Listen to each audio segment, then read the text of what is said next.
Okay, so what really makes a language powerful? I mean, have you ever thought about it? It seems like a simple question, but trust me, the answer is way more complex than you'd think. And today, we're going to unpack it all using something called the Power Language Index. Now, I think most of us, if we had to guess, would say the language with the most speakers is the most powerful one. I mean, that just makes sense, right? More people, more power. But as you're about to see the real story, well, it's not that simple. Just look at these numbers for a second. If we're only counting native speakers, it's not even a contest. Mandarin Chinese is an absolute giant with over 1 billion people. English? It's not even close, with less than 400 million. So you'd think, okay, case closed. Mandarin is number one.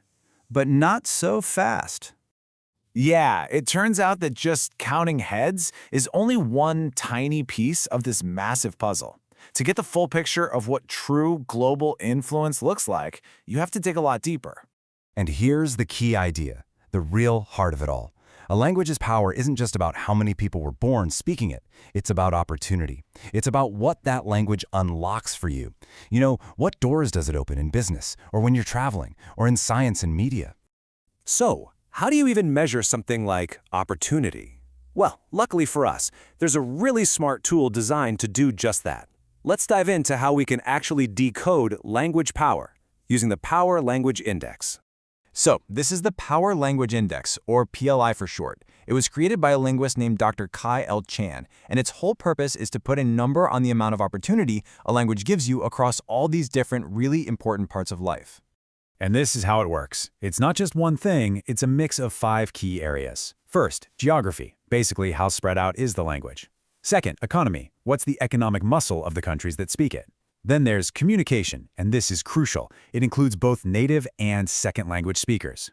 Fourth, knowledge and media. Think science, news, the internet. And finally, diplomacy. Is it used in big international organizations like the UN? All 5 of these get factored in. All right, so when you crunch all those numbers and weigh all 5 of those factors, what do you get? What does the global power ranking actually look like? Well, the results are in, and honestly, some of them might surprise you. Okay, before I even tell you which language this is, just look at that score, 0.889. Now, the highest possible score is a perfect 1.0. So this is just incredible dominance. It means this one language is firing on all cylinders across all 5 categories. It's totally in a league of its own. And I'm sure you guessed it, the strongest language, according to this index, is English. Even with way fewer native speakers than Mandarin, it comes out on top by an absolutely massive margin. Okay, let's look at the whole top 10 list now. You can see English way up there at the top. And then look at number 2, Mandarin, with a score of about 0.411. I mean, do the math. The score for English is more than double its closest rival. That's wild. After that, you've got French, Spanish, Arabic, and Russian. They kind of form this clear second tier of really influential global languages.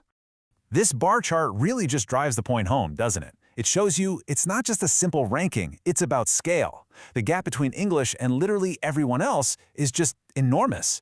This is the visual proof of why English is so dominant in everything from global business to science and diplomacy. But here's the thing. Language is always changing, it's never static. So what about the future?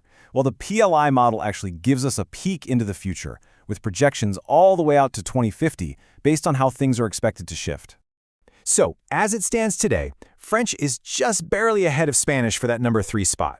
They're neck and neck, super close, but French has the edge right now. But look ahead to 2050, and the prediction is for a big switch. Thanks to things like population growth and growing economic clout in Latin America, Spanish is projected to actually overtake French for that number 3 position. That's probably one of the biggest shakeups we're expecting to see in the top 10. And what about the very top of the list?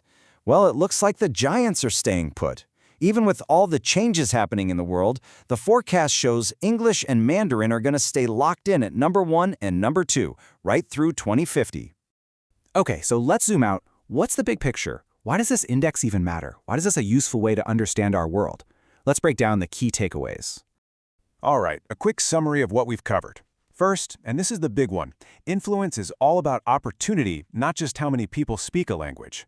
Second, English is king of the hill because it's so strong across all 5 of those key areas. Third, even though English dominates, you've got this group of major power players right behind it. Mandarin, Spanish, and French. And finally, what this index really proves is that language power goes hand in hand with economic, diplomatic, and cultural power. And all of this leaves us with one last big question to think about. We've seen the predictions for 2050, but what happens after that? You know, as the global economy keeps shifting, as new cultures gain influence, as technology completely changes how we talk to each other, what language do you think will define the next century? It's a fascinating question, because this landscape is always on the move.